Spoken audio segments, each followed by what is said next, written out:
अगर मन शांत होगा तो हर काम में मन लगेगा, हर काम आसानी से और जल्दी पूरा हो जाएगा।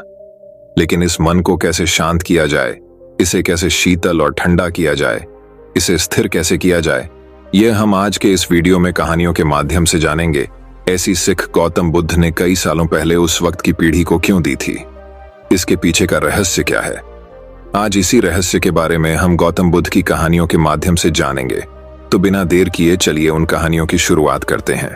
पहली कहानी, मन की शांति का महत्व व प्राप्त करने के तरीके। मन की शांति किसी भी मनुष्य के लिए एक अनमोल धन है। इसके बिना जीवन में सब कुछ बेकार है। अगर आपके मन में शांति नहीं होगी तो आप इस दुनिया की किसी भी चीज से प्रसन्न और आनंदित नहीं हो सकते, भले ही आपके पास कितना भी धन क्यों ना हो। वहीं अगर आपके पास मन की शांति है तो आप झोंपड़ी में भी प्रसन्नता के साथ रह सकते हैं। मन की शांति एक ऐसा अनमोल धन है जिसकी प्राप्ति के लिए मनुष्य को सदैव प्रयत्नशील रहना चाहिए और हमेशा इस मूल्यवान धन की रक्षा करनी चाहिए, क्योंकि एक बार आपका रुपया पैसा चला गया तो उतना नुकसान नहीं होगा जितना कि मन की शांति के चले जाने से होगा। ये एक ऐसा खजाना है जो आपको बढ़ा, भाग्यवान और ताकतवर बना देता है। मन की शांति को खरीदा नहीं जा सकता। मन की शांति अनमोल है। सच है कि पैसों से बहुत कुछ खरीदा जा सकता है, लेकिन संतोष और मन की शांति को पैसों से नहीं खरीद सकते। यह एक ऐसी चीज है जो हमें अपने अंदर विकसित और धारण करनी होती है। आज दुनिया में ऐसे लोगों की कमी नहीं जिनके पास अथाह संपत्ति है, पर फिर भी वे खुद को कंगाल समझते हैं क्योंकि उनके पास मन की शांति नहीं है। सफलता प्राप्त करने के लिए मन की शांति होना बहुत जरूरी है। एक अशांत और चिंतित मन से आप किसी बढ़िया परिणाम की उम्मीद नहीं कर सकते। अशांत मन किसी भी काम पर पूरा फोकस ठीक से नहीं कर पाता, जिससे कोई भी कार्य अपने सर्वश्रेष्ठ लक्ष्य को प्राप्त नहीं कर पाता। एक स्ट्रेसफुल और हैप्पी दोनों तरह के माइंड की स्थिति में किए गए कामों का अवलोकन करके देखिए। जो काम एक हैप्पी मूड से पूरी शांति के साथ किया जाता है उसकी क्वालिटी ही कुछ अलग होती है। पैसा कमाना और मन की शांति। पैसा कमाना बहुत जरूरी है, लेकिन कुछ लोग पैसा कमाने की दौड़-डीएच में इस तरह से लग जाते हैं कि वो अपनी लाइफ की दूसरी चीजों को खतरनाक तरीके से इग्नोर करने लगते हैं। कुछ समय बाद एक ऐसा समय आता है कि लाइफ में दूसरी जरूरी चीजें उनके हाथ से निकलने लगती हैं, जिसे हेल्थ, फैमिली लाइफ, मन की शांति और हैप्पीनेस। पैसा कमाना भी जरूरी है और अपने जीवन की दूसरी आवश्यक बातों पर ध्यान देना भी जरूरी है। इसलिए ध्यान रखें कि रुपया पैसा कमाने की भाग दौड़ में जिंदगी की अन्य जरूरी जिम्मेदारियां और मन की शांति पीछे न छूटने पाए। सकारात्मकता से आती है शांति। किसी ने सच ही कहा है, शांति का कोई मार्ग नहीं है, बल्कि शांति खुद ही एक मार्ग है। शांति की शुरुआत मुस्कुराहट के साथ होती है। सुख प्राप्ति का सबसे अच्छा मार्ग मन की शांति है। मन की शांति आपके मन से ही शुरू होती है और मन पर ही खत्म होती है।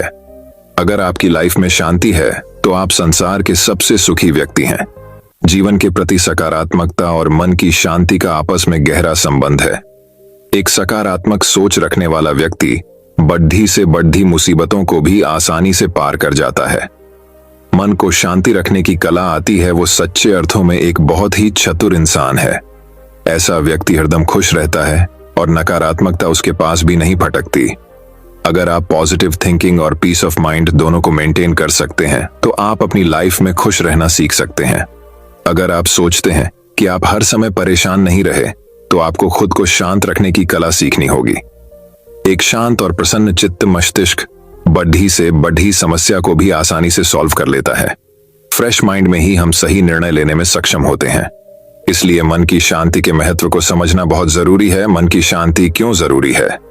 जिंदगी की महत्वपूर्ण दौलतों में से एक है मन की शांति। इस दौलत के बिना आप अमीर नहीं कहला सकते, क्योंकि ऐसी अमीरी किस काम की जहां उसे पाकर भी खुशी नहीं हो। शांति एक ऐसी चीज है जो किसी भी उपलब्धि पर मन को सुकून देती है। अशांत मन हमेशा कुछ न कुछ उधेड़ बुन में ही लगा रहता है और जिंदगी के सुख ऐश्वर्य को भोगने के आत्मिक सुख से वंचित रहता है। सुख को महसूस करने के लिए मन में शांति भी तो जरूरी है। अगर आप एक सच्चे दौलतमंद इंसान बनना चाहते हैं तो मन की शांति बनाए रखने के बारे में भी सोचिए। इस बात का प्रयास कीजिए कि आप कैसे खुद को अक्सर पॉजिटिव रख सकते हैं। मन की शांति सफलता पाने के लिए भी जरूरी है और सफलता को एंजॉय करने के लिए भी। उदाहरण के लिए आप भारतीय क्रिकेट टीम को ले सकते हैं। क्रिकेटिंग स्किल्स की बात की जाए तो धोनी को बेस्ट नहीं कहा जा सकता, लेकिन अगर टेम्परामेंट की बात हो तो उनका कोई सानी नहीं है, इसीलिए लोग उन्हें कप्तान कूल भी कहते हैं। और यही कूलनेस, यही पॉजिटिविटी उन्हें इतनी सलफता दिलाती है।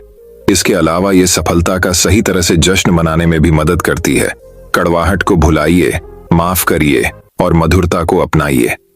बहुत से लोगों की आदत होती है कि वो पुरानी बातों को सालों साल तक याद रखते हैं और उन पर सोचते रहते हैं। किसी ने कुछ कड़वी बात कह दी तो उसे लंबे समय तक दिमाग में रखना और उस पर सोचते ही रहना मन की शांति को बिगड़ने के लिए पर्याप्त है। इसलिए कड़वी बातों को अधिक समय तक मन में न रखें। इसके बजाय आप कुछ अच्छी और मधुर स्मृतियों के बारे में सोच सकते हैं जो आपके मन को अच्छी लगें। ये बात याद रखिए, जीवन में शांति से जीने के लिए दो ही तरीके हैं। माफ कर दो उन्हें जिन्हें तुम भूल नहीं सकते, भूल जाओ उनको जिन्हें तुम माफ नहीं कर सकते। तुम यहाँ माफ करने का अर्थ सिर्फ दूसरों को नहीं, खुद की गलतियों को भी माफ करना है। माफ करने का मतलब किसी कैदी को आजाद करना है और ये जानना है कि आप ही वो कैदी थे। माफ करना जीवन की एक बड़ी जीत है। यह एक बहुत बड़ी क्वालिटी है। अगर आप माफ करना नहीं जानते, इसका मतलब आप खुद को शांत रखने की कला में अपरिपक्व हैं। माफ करना, कड़वी बातों को भूलना और नेगेटिविटी को खुद पर हावी नहीं होने देना मन की शांति को बनाए रखने के लिए बेहद आवश्यक है। अपनी शांति खुद खोजिए। ईश्वर ने हम सबको यूनिक बनाया है, इसीलिए शांति प्राप्त करने के हमारे तरीके भी एक जैसे हों ये जरूरी नहीं। जरूरी ये है कि हमें वो तरीका पता हो जो हमें सूट करता है। अगर आपको मेडिटेशन करके मन की शांति मिलती है तो वो आपके लिए सही तरीका है, लेकिन अगर किसी का इसमें मन नहीं लगता और गाने सुनकर शांति अनुभव करता है तो उसके लिए ये सही तरीका है। इसी तरह किसी को सोशल वर्क करके, तो किसी को स्पोर्ट्स में इन्वॉल्व होकर, तो किसी को बच्चों के साथ समय बिताकर पीस ऑफ माइंड मिल सकता है। तरीका हो भी हो, मन की शांति जरूर प्राप्त करनी चाहिए। मित्रों, मन की शांति एक बद्धा लक्ष्य है। चलिए हम सब मिलकर अपने अपने जीवन में इस लक्ष्य को प्राप्त करने का प्रयास करते हैं और इस जीवन को सार्थक बनाते हैं। तो दोस्तों, अब चलिए हमारे दूसरे कहानी की शुरुआत करते हैं। दूसरी कहानी दोस्तों बात बहुत समय पहले की है। बनारस के राजा ब्रह्मदत्त को एक पुत्र हुआ। वह बड़ा होकर एक मतलबी और क्रूर आदमी बन गया। ऐसा आदमी जो हमेशा यह साबित करने की कोशिश करता है कि वह बाकी सभी से ज्यादा सख्त है। वह एक बदमाश था जो लगातार लोगों को धक्का देता था और झगड़े करता था। जब भी वह लोगों से बात करते थे तो अश्लील बातों से झगड़ लगा देते थे, सीधे सीधे, और वह हमेशा क्रोध करने में तेज रहता था। ठीक उस फुंफकारने वाले सांप की तरह जिस पर अभी अभी पैर पड़ा हो। महल के अंदर और बाहर के लोग उससे वैसे ही भागे जैसे किसी भूखे नरभक्षी राक्षस से भागते हों। वे उससे ऐसे बचते थे जैसे उनकी आंख में धूल का एक कण चला जाए। उसकी पीठ पीछे सभी लोग उसे दुष्ट राजकुमार कहते थे। एक दिन राजकुमार ने तैराकी करने का निश्चय किया, इसलिए वह अपने सेवकों समेत नदी पर उतर गया। अचानक रात में जैसा अंधेरा हो गया, बहुत बड़ा तूफान आया। इतना कठोर होने के कारण राजकुमार हमेशा यह दिखाने की कोशिश करता था कि वह किसी भी चीज से नहीं डरता। इसलिए वह अपने नौकरों पर चिल्लाया, मुझे नदी के बीच में ले जाओ और मुझे नहलाओ, फिर मुझे किनारे पर वापस ले आओ। उसके आदेश का पालन करते हुए वे उसे नदी की बीच धारा में ले गए। फिर उन्होंने कहा, अब हमारे पास मौका है, हम यहाँ जो कुछ भी करेंगे राजा को कभी पता नहीं चलेगा। तो चलो दुष्ट राजकुमार को मार डालो, तुम बाढ़ में जाओ, किसी काम के लिए नहीं। इसके साथ ही उन्होंने उसे तूफानी उफनती नदी में फेंक दिया। जब वे वापस लौटे तो बाकी लोगों ने पूछा कि राजकुमार कहाँ है। उन्होंने उत्तर दिया, हमें नहीं पता। जैसे ही बारिश शुरू हुई वह हमसे अधिक तेजी से तैरकर वापस बनारस चला गया होगा। जब वे महल में लौटे तो राजा ने पूछा, मेरा बेटा कहाँ है? उन्होंने कहा, हमें नहीं पता महाराज। जब तूफान आया तो हमने सोचा कि वह हमसे पहले ही वापस चला गया। राजा ब्रह्मदत्त ने एक खोजी दल एकत्र किया और राजकुमार की तलाश शुरू कर दी। उन्होंने नदी के किनारे तक पूरे रास्ते सावधानी से खोजा, लेकिन वह नहीं मिला। ये क्या हुआ था? अंधेरे, हवा और बारिश में राजकुमार नदी की बाढ़ में बह गया था। सौभाग्य से वह एक तैरते हुए मृत पेड़ के तने को पकड़ने में सफल रहा। वह बेचैन होकर प्रिय जीवन को थामे रहा। जैसे जैसे वह बहता जा रहा था, वह सख्त आदमी डूबने से इतना डर रहा था कि वह भयभीत असहाय बच्चे की तरह रोने लगा। वह यूं कि कुछ समय पहले ही बनारस में एक बहुत अमीर आदमी की मृत्यु हो गई थी। उसने अपना खजाना नदी के किनारे, नदी के उसी किनारे पर गाड़ दिया था। उनके भाग्य में 40 मिलियन सोने के सिक्के थे। धन के प्रति उसकी कृपण लालसा के कारण उसका पुनर्जन्म एक नीच सांप के रूप में हुआ, जो अपने खजाने की रक्षा करते हुए भी अपने पेट के बल लौट रहा था। नदी के किनारे पास ही एक स्थान पर एक और अमीर कंजूस ने 30 मिलियन सोने के सिक्कों का खजाना दफन कर दिया था। इसी तरह धन के पीछे कंजूस होने के कारण उसका पुनर्जन्म पानी के चूहे के रूप में हुआ था। वह भी अपने गड़े हुए खजाने की रखवाली करने लगा। जब तूफान आया तो सांप और पानी का चूहा दोनों अपने बिलों से बाहर निकल आए और उफनती नदी में बह गए। डूबने के डर से वे दोनों डरे हुए रोते हुए राजकुमार को ले जा रहे उसी मृत लट्ठे को पकड़ने लगे। एक सिरे पर सांप चढ़ गया और दूसरे सिरे पर पानी वाला चूहा। वहां पास में ही कपास का एक ऊंचा पेड़ भी उगा हुआ था। उसमें एक युवा तोता बसेरा कर रहा था।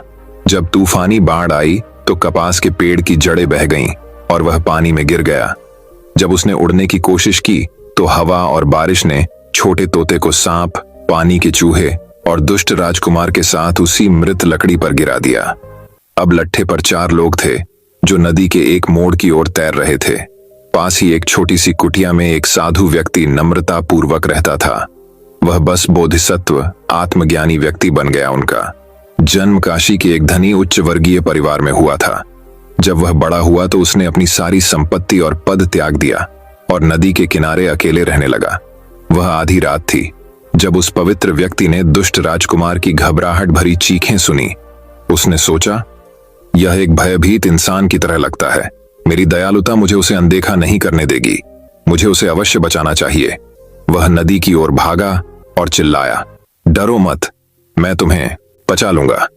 फिर वह तेज धार में कूद गया, लट्ठे को पकड़ लिया और अपनी बड़ी ताकत का इस्तेमाल करके उसे किनारे पर खींच लिया। उसने राजकुमार को नदी तट पर सुरक्षित कदम रखने में मदद की। सांप, पानी के चूहे और तोते को देखकर वह उन्हें और उस आदमी को अपनी आरामदायक छोटी झोपड़ी में ले गया। उसने खाना पकाने की आग जला दी। जानवरों की कमजोरी के बारे में सोचते हुए उसने धीरे से उन्हें आग से गर्म किया। जब वे गर्म और सूख गए तो उसने उन्हें अलग रख दिया। फिर उसने राजकुमार को खुद को गर्म करने दिया।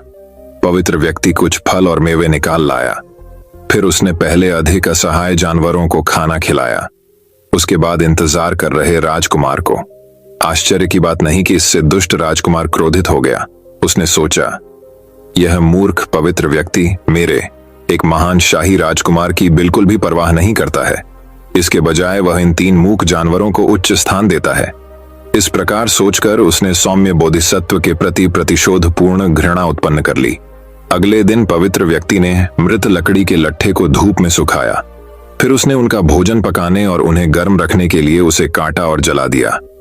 कुछ ही दिनों में उसी लकड़ियान द्वारा बचाए गए 4 लोग मजबूत और स्वस्थ हो गए। सांप पवित्र व्यक्ति के पास अलविदा कहने आया। उसने अपने शरीर को जमीन पर टिकाया, खुद को ऊपर उठाया और सम्मान पूर्वक अपना सिर झुकाया। उसने कहा, आदरणीय, आपने मेरे लिए बहुत अच्छा काम किया है। मैं आपका आभारी हूं और मैं कोई बेचारा सांप नहीं हूं। एक निश्चित स्थान पर मेरे पास 40 मिलियन सोने के सिक्कों का खजाना गड़ा हुआ है और मैं यह खुशी से मैं आपको दे दूंगा। यह आपके लिए है, सभी के लिए जीवन अमूल्य है। जब भी आपको पैसे की आवश्यकता हो तो बस नदी के किनारे आएं और पुकारें, सांप सांप। जल चूहा भी पवित्र व्यक्ति को अलविदा कहने के लिए उसके पास आया। वह अपने पिछले पैरों पर खड़ा हो गया और सम्मान पूर्वक अपना सिर झुका लिया। उन्होंने कहा, आदरणीय, आपने मेरे लिए बहुत अच्छा काम किया है। मैं आपका आभारी हूं और मैं कोई बेचारा पानी वाला चूहा नहीं हूं। एक निश्चित स्थान पर मेरे पास भी 30 मिलियन सोने के सिक्कों का खजाना दबा हुआ है और मैं ये खुशी से आपको दूंगा, क्योंकि सारा जीवन अमूल्य है। जब भी तुम्हें पैसे की जरूरत हो बस नदी के किनारे आ जाओ और चिल्लाओ, चूहा चूहा। एक सांप और एक जल चूहे की ओर से ऐसी आभारी उदारता उनके पिछले कंजूस मानव जीवन से बिल्कुल अलग। फिर तोता पवित्र व्यक्ति को अलविदा कहने आया। उसने आदरपूर्वक अपना सिर झुकाया और कहा, आदरणीय, आपने मेरे लिए बहुत अच्छा काम किया है। मैं आपका आभारी हूँ, लेकिन मेरे पास कोई चांदी या सोना नहीं है। हालांकि मैं एक गरीब तोता नहीं हूँ। यदि आप कभी भी बेहतरीन चावल की जरूरत है, बस नदी के किनारे आओ और पुकारो, तोता तोता। फिर मैं हिमालय के सभी जंगलों से अपने सभी रिश्तेदारों को इकट्ठा करूंगा और हम आपके लिए सबसे कीमती सुगंधित लाल चावल की कई गाड़ियां लाएंगे। सभी के लिए जीवन अमूल्य है। अंततः दुष्ट राजकुमार पवित्र व्यक्ति के पास आया। चूंकि उसका मन प्रतिशोध के जहर से भरा हुआ था, इसलिए उसने केवल यही सोचा कि अगर वह उसे दोबारा कभी देखेगा तो उसे मार डालेगा। हालांकि उन्होंने जो कहा वह था, आदरणीय, जब मैं राजा बन जाऊं तो कृपया मेरे पास आएं और मैं आपको 4 आवश्यकताएं प्रदान करूंगा। फिर वह बनारस लौट आया और जल्द ही नया राजा बन गया। थोड़ी देर में पवित्र व्यक्ति ने यह देखने का निश्चय किया कि क्या इन चारों का आभार वास्तविक है। सबसे पहले वह नदी के किनारे गया और चिल्लाया, सांप सांप। पहले शब्द की ध्वनि पर सांप उसके घर से बाहर जमीन के नीचे आ गया। उसने आदरपूर्वक प्रणाम किया और कहा, हे पवित्र, इसी स्थान के नीचे 40 करोड़ सोने के सिक्के दबे हुए हैं, उन्हें खोदो और अपने साथ ले जाओ। बहुत अच्छा, पवित्र व्यक्ति ने कहा, जब मुझे आवश्यकता होगी मैं फिर आऊंगा। सांप से विदा लेकर वह नदी के किनारे चला और चिल्लाया, चूहा चूहा। पानी का चूहा प्रकट हुआ और सब कुछ वैसा ही हुआ जैसा सांप के साथ हुआ था। इसके बाद उसने चिल्लाकर कहा, तोता तोता। तोता अपने पेड़ पर बने घर से उड़कर नीचे आया, आदरपूर्वक प्रणाम किया और कहा, हे पवित्र, क्या आपको लाल चावल की आवश्यकता है? मैं अपने रिश्तेदारों को बुलाऊंगा और हम आपके लिए पूरे हिमालय में सबसे अच्छे चावल लाएंगे। पवित्र व्यक्ति ने उत्तर दिया, बहुत अच्छा, जब मुझे आवश्यकता होगी तो मैं फिर आऊंगा। अंततः वह राजा से मिलने के लिए निकला। वह शाही आनंद उद्यान में चला गया और रात भर वहीं सोया। प्रातःकाल वे अत्यंत विनम्र एवं प्रतिष्ठित होकर बनारस नगर में भिक्षा का भोजन लेने गए। उसी सुबह कृतघ्न राजा एक भव्य रूप से सजे हुए शाही हाथी पर बैठा हुआ शहर के चारों ओर एक विशाल जुलूस का नेतृत्व कर रहा था। जब उसने प्रबुद्ध व्यक्ति को दूर से आते देखा तो उसने सोचा, आहा, यह आलसी बेघर आदमी मुझे धोखा देने आ रहा है। इससे पहले कि वह सबके सामने यह बखान कर सके कि उसने मेरे लिए कितना कुछ किया, मुझे उसका सिर काट देना चाहिए। तब उसने अपने सेवकों से कहा, यह निकम्मा भिखारी कुछ मांगने आ रहा होगा, इस निकम्मे को मेरे पास मत आने दो। इसे तुरंत गिरफ्तार करो, इसके हाथ इसकी पीठ के पीछे बांध दो और इसे हर सड़क पर कोड़े मारो। कोने उसे शहर से बाहर फांसी ब्लॉक में ले जाओ और उसका सिर काट दो। फिर उसके शरीर को एक नुकीले काट पर उठाओ और इसे सभी को देखने के लिए छोड़ दो, आलसी भिखारियों के लिए। इतना ही, राजा के आदमी उसके क्रूर आदेशों का पालन करते थे। उन्होंने उस निर्दोष महान व्यक्ति को एक सामान्य अपराधी की तरह बांध दिया। उन्होंने फांसी ब्लॉक के रास्ते में हर सड़क के कोने पर उसे बेरहमी से कोड़े मारे। लेकिन इससे कोई फर्क नहीं पड़ता कि उन्होंने उसे कितनी जोर से कोड़े मारे, उसका मांस काट डाला। वह प्रतिष्ठित रहा। प्रत्येक कोड़े मारने के बाद उन्होंने सभी को सुनने के लिए बस घोषणा की। यह साबित करता है कि पुरानी कहावत अभी भी सच है, एक कृतघ्न आदमी की मदद करने की तुलना में नदी से मृत लकड़ी निकालने में अधिक इनाम है। कुछ दर्शक आश्चर्यचकित होने लगे कि उन्होंने प्रत्येक सड़क के कोने पर केवल यही क्यों कहा। उन्होंने एक दूसरे से कहा, इस गरीब आदमी का दर्द किसी कृतघ्न आदमी के कारण हुआ होगा। इसलिए उन्होंने उससे पूछा, हे पवित्र व्यक्ति, क्या तुमने किसी कृतघ्न व्यक्ति की कुछ सेवा की है? तब उसने उन्हें सारी कहानी बताई और अंत में उन्होंने कहा, मैंने इस राजा को एक भयानक बाढ़ से बचाया और ऐसा करके मैंने खुद पर यह दर्द उठाया।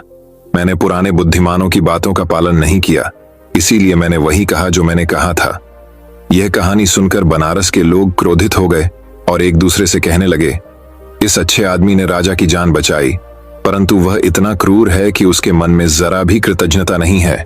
ऐसा राजा हमें कैसे लाभ पहुंचा सकता है? वह हमारे लिए ही खतरनाक हो सकता है। हमें उसको पाने दो। उनके क्रोध ने बनारस के नागरिकों को भीड़ में बदल दिया। उन्होंने राजा पर तीरों, चाकुओं, लाठियों और पत्थरों से हमला किया। शाही हाथी पर बैठे बैठे ही उनकी मृत्यु हो गई। फिर उन्होंने एक समय के दुष्ट राजकुमार के शव को सड़क के किनारे एक खाई में फेंक दिया। बाद में उन्होंने पवित्र व्यक्ति को अपना नया राजा बनाया। उन्होंने बनारस पर अच्छा शासन किया।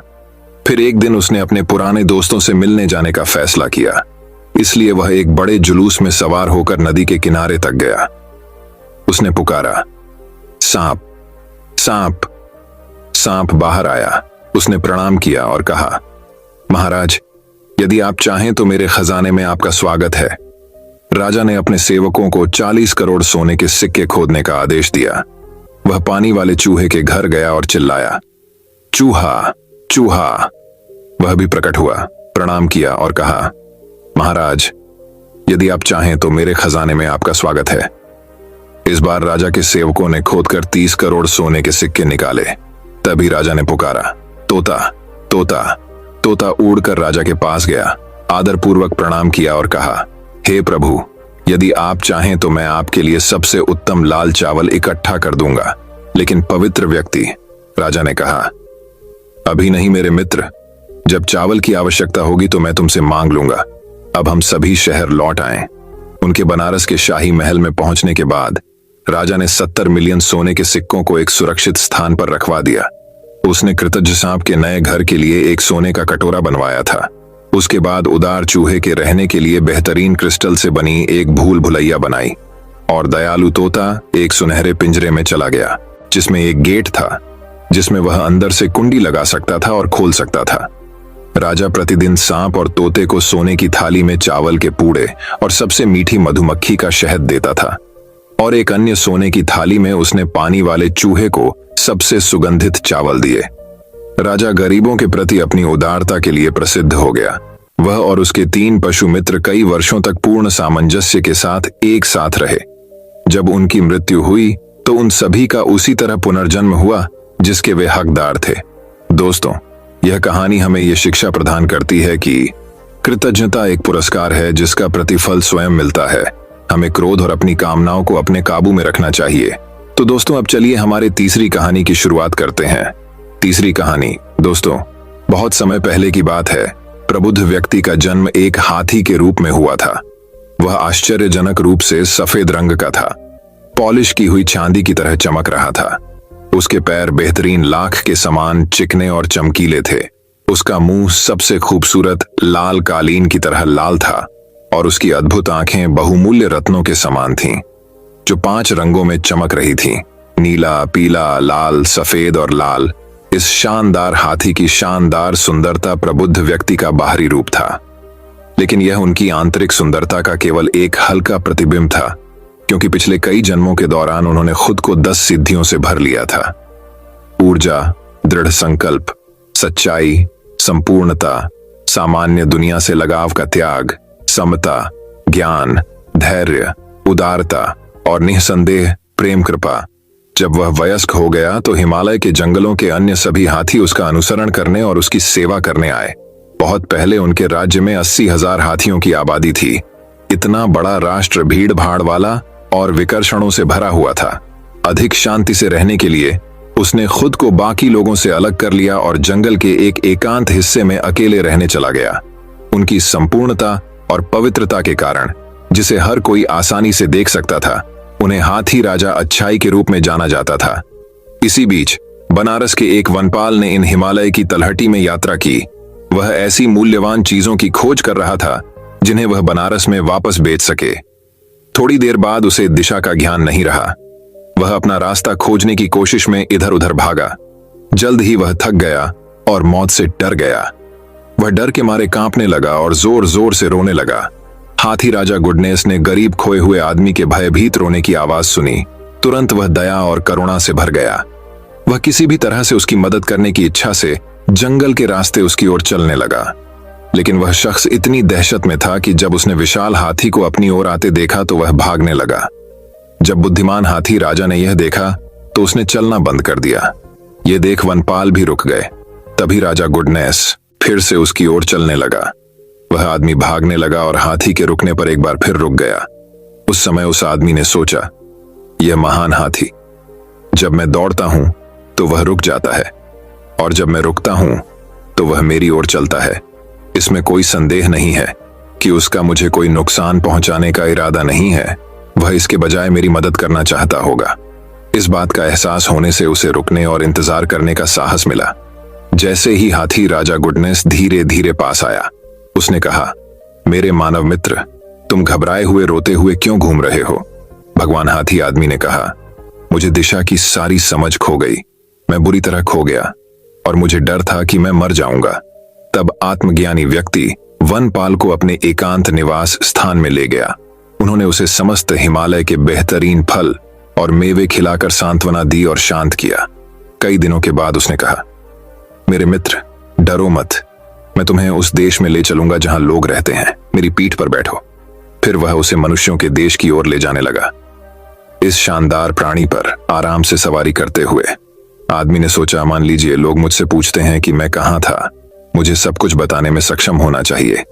इसीलिए दयालु हाथी राजा द्वारा सुरक्षा के लिए ले जाते समय उसने सभी स्थलों के नोट्स बनाए। जब वह बनारस के राजमार्ग के पास घने जंगल से बाहर आया तो हाथी राजा ने कहा, मेरे अच्छे दोस्त, इस रास्ते से बनारस जाओ।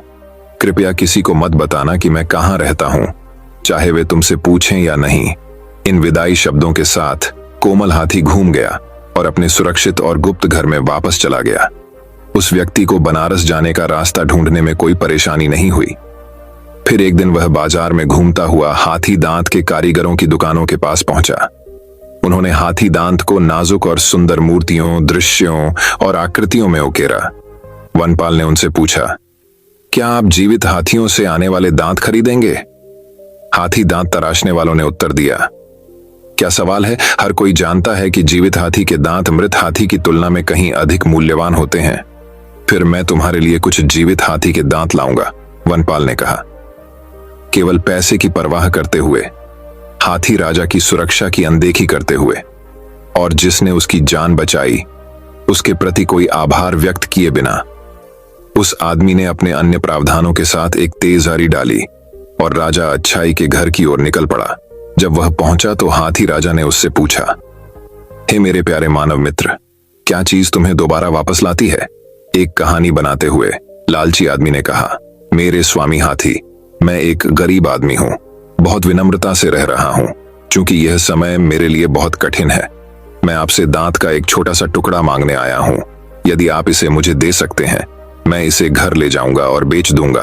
तब मैं अपना भरण पोषण कर सकूंगा और कुछ समय तक जीवित रह सकूंगा। उस आदमी पर दया करते हुए हाथी राजा गुडनेस ने कहा, बेशक मेरे दोस्त, मैं तुम्हें दांत का एक बड़ा टुकड़ा दूंगा। क्या तुम अपने साथ एक आरी लाए हो? हाँ प्रभु, वनपाल ने कहा, मैं एक आरी लाया था। तो फिर ठीक है, उदार राजा गुडनेस ने कहा, मेरे दोनों दांत काट दो। जैसे ही उसने यह कहा, हाथी अपने घुटनों पर झुक गया और अपने शानदार चांदी सफेद दांत सामने रख दिए। जरा भी अफसोस किए बिना उस आदमी ने दोनों दांतों से हाथी दांत के बड़े टुकड़े काट दिए। प्रबुद्ध व्यक्ति ने दोनों टुकड़ों को अपनी सूंड से उठा लिया। उसने कहा, अच्छा दोस्त, मैं तुम्हें अपने प्यारे दांत इसलिए नहीं दे रहा हूं क्योंकि मैं उन्हें नापसंद करता हूं और उनसे छुटकारा पाना चाहता हूं, नहीं इसलिए कि वे मेरे लिए मूल्यवान नहीं हैं, बल्कि 1000 गुना, यहां तक कि 1,00,000 गुना अधिक प्यारे और सभी जानने योग्य ज्ञान के दांत मूल्यवान हैं, जो सभी सत्य की प्राप्ति की ओर ले जाते हैं। मनुष्य को अद्भुत दांत देते हुए हाथी की इच्छा थी कि उसकी पूर्ण उदारता अंततः उसे महानतम ज्ञान की ओर ले जाए। वह आदमी घर गया और हाथी दांत के दोनों टुकड़े बेच दिए, लेकिन उसे सारा पैसा खर्च करने में देर नहीं लगी। इसलिए वह फिर से हाथी राजा भलाई के पास लौट आया। उसने उससे विनती की, महाराज, आपका हाथी दांत बेचकर मुझे जो पैसा मिला था वह केवल मेरे कर्ज चुकाने के लिए पर्याप्त था। मैं अभी भी एक गरीब आदमी हूं, बहुत नम्रता से रह रहा हूं। बनारस में अभी भी कठिन समय है, इसलिए कृपया मुझे बाकी बचा हुआ पैसा दे दीजिए। आपके दांत, हे उदार। बिना किसी हिचकिचाहट के हाथी राजा ने अपने बचे हुए दांतों की पेशकश कर दी। उस आदमी ने हाथी की खोपड़ी की सॉकेट तक जो कुछ भी वह देख सकता था उसे काट डाला। वह बिना धन्यवाद कहे चला गया। अद्भुत दयालु हाथी का मतलब उसके लिए बैंक खाते से अधिक कुछ नहीं था। वह हाथी दांत को वापस बनारस ले गया, उसे बेच दिया और पहले की तरह पैसे उड़ा दिए। एक बार फिर वनपाल हाथी राजा गुडनेस के हिमालयी घर में लौट आया और उसने फिर से उससे विनती की, हे महान हाथी राजा, बनारस में जीवन यापन करना बहुत कठिन है। मुझ पर दया करो और मुझे अपने हाथी दांत का बाकी हिस्सा, अपने दांतों की जड़ें लेने दो। पूर्ण उदारता किसी भी चीज को रोक नहीं पाती, इसलिए एक बार फिर हाथी राजा अपने घुटनों पर झुका और हाथी दांत के अपने शेष स्टंप की पेशकश की। कृतघ्न विश्वासघाती को हाथी की बिल्कुल भी परवाह नहीं थी। उसने शानदार ट्रंक पर कदम रखा। एक मोटी चांदी की चेन की तरह वह ऊपर चढ़ गया और शुद्ध सफेद मंदिरों के बीच बड़े सिर के ऊपर बैठ गया, बर्फीले हिमालय के गुंबद की तरह। फिर उसने मोटे तौर पर अपनी एड़ी से खोदा, रगड़ा और एक बार सुंदर दांतों के स्टंप से कोमल मांस को फाड़ दिया। उसने महान खोपड़ी से हाथी दांत की जड़ों को काटने और काटने के लिए अपनी सुस्त घिसी पिटी आरी का इस्तेमाल किया। ऐसा कहा जाता है कि कई दुनियाएं हैं, यातना की नरक दुनिया, भूखे भूतों की दुनिया, जानवरों और मानव जाति की दुनिया, साथ ही कई स्वर्ग दुनिया, निम्नतम से उच्चतम तक। इन सभी संसारों में लाखों प्राणी हैं जो किसी न किसी समय हाथी के रूप में पैदा हुए और जीवित रहे। और इस कहानी को बताने वाले कुछ लोग कहते हैं कि हालांकि वे नहीं जानते थे कि क्यों उन सभी एक समय के हाथियों ने महान प्राणी हाथी राजा अच्छाई का दर्द महसूस किया। वनपाल खून से सने हाथी दांत के स्टंप लेकर चला गया। यह सोचकर कि हाथी को दोबारा देखने का कोई कारण नहीं है, उन्होंने कृतज्ञता या सम्मान का कोई संकेत दिखाने की जहमत नहीं उठाई। विशाल ठोस पृथ्वी जो इतनी मजबूत है कि बड़े बड़े पर्वतों को आसानी से संभाल सकती है और सबसे बुरी गंदगी और बदबू को सहन करने में सक्षम है, इस क्रूर आदमी की भारी अवस्थाकर्ता को सहन और समर्थन नहीं कर सकती है। इसलिए जब वह पीड़ित हाथी को दिखाई नहीं दे रहा था तो उसके नीचे शक्तिशाली पृथ्वी फट गई। सबसे निचले नरक की दुनिया से आग ऊपर उठी, उसे चमकदार लाल लपटों में लपेट लिया और उसे उसके विनाश की ओर खींच लिया। यह कहानी हमें यह सीख प्रदान करती है कि कृतघ्न व्यक्ति किसी काम में नहीं रुकता और अपनी मृत्यु खुद से कभी नहीं डरता। दोस्तों, मैं उम्मीद करता हूं कि यह कहानी सुनने से आपके जीवन में अच्छे बदलाव आए होंगे। आपको इस वीडियो से क्या सीखने मिला ये कमेंट करके जरूर बताइए और अपने परिवार, दोस्तों या आपके करीबी इंसान के साथ ये कहानी शेयर करके उन्हें भी इस ज्ञान से परिचित करवाए। बाकी अगर आपको ये वीडियो दिल से अच्छी लगी हो तभी इस वीडियो को लाइक कर देना और आपने अब तक इस चैनल को सब्सक्राइब ना किया हो तो चैनल को सब्सक्राइब भी जरूर कर देना। आपका हर दिन शुभ हो और खुशियों से आपका जीवन भरा रहे। धन्यवाद। नमो।